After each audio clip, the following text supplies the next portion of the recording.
संपूर्ण जगात देखता ख्रिस्ताला धरी मी, तयाची वार्ता सांगता लज्जान. प्रभू येशू ख्रिस्ताच्या सर्वश्रेष्ठ नामात आपणांचं अभिवादन.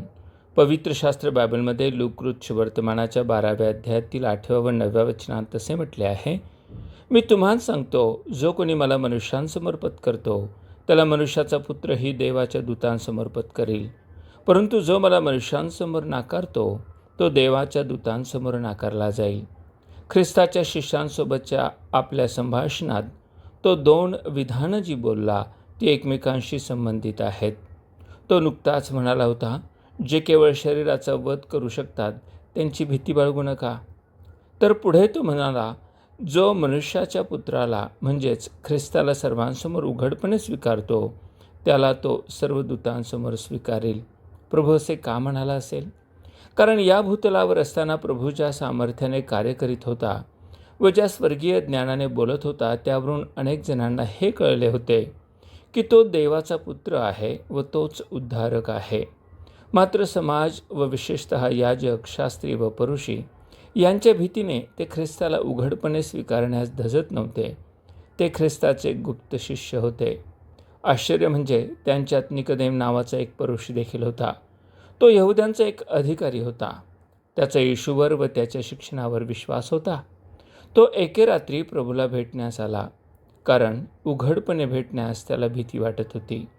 त्याचप्रमाणे अरिमथाई येथे राहणारा योसेफ नावाचा एक धार्मिक, श्रीमंत व प्रतिष्ठित व्यक्ती होता. तो सन्हेद्रीन म्हणजेच न्यायमंडळाचा सदस्य होता.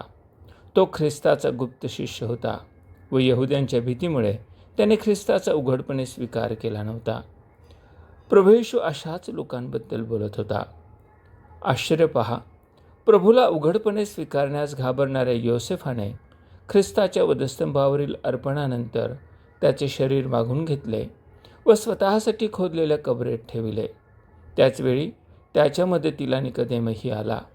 तो ख्रिस्ताच्या शरीराला लावण्यासाठी गंधरस व अग्रू यांचे सुमारे 100 रत्तल मिश्रण घेऊन आला होता. अशा प्रकारे त्यांनी आपली ख्रिस्तावरील प्रीती व विश्वासही सर्वांसमोर प्रकट केला. ख्रिस्ताच्या सांगण्यावरून तो त्या दोघांचा सर्व दूतांसमोर स्वीकार करील. आपणही ख्रिस्त आपल्या पापांसाठी मेला व 3ऱ्या दिवशी मरणातून उठला असा विश्वास ठेवता काय? तोच पापक्षमा व सार्वकालिक जीवन देण्यास समर्थ आहे असे मानता काय? आणि तरीही समाजाच्या भीतीने हे स्वीकारण्यास घाबरता काय? धीर धरा व धैर्य दाखवा. धीर धरा व धैर्य दाखवा. जर आज उघडपणे ख्रिस्ताला स्वीकाराल तर स्वर्गात तोही तुम्हास असंख्य देवदूतांसमोर सन्मानाने स्वीकारेल. असे करण्यास परमेश्वर आपणास सहाय्य करो. धन्यवाद.